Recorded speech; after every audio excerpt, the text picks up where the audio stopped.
week long, we're exploring Arizona's history and all the unique wonders our state has to offer. For being one of the newest states in the nation, Arizona's packed with history.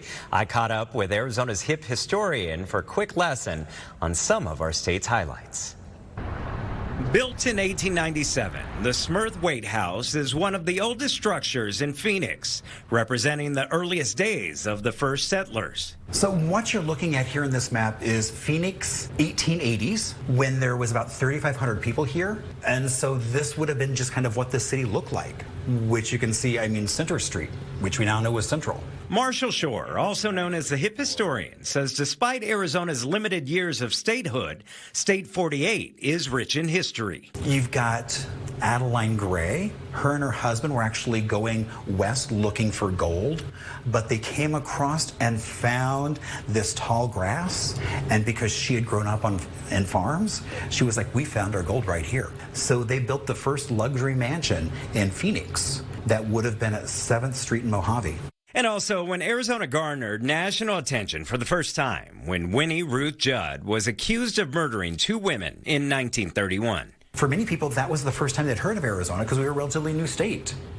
And so all they heard about was this hatchet woman, this trunk murderess.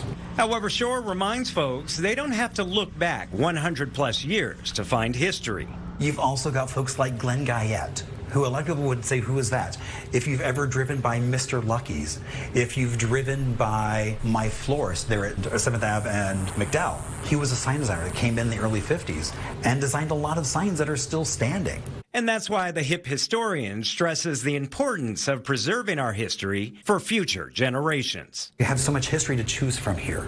And that's one thing I've been talking to even like interior designers. How do you infuse more of that history that you might not have to explain to people, but it's just there so that they may not even be aware of it?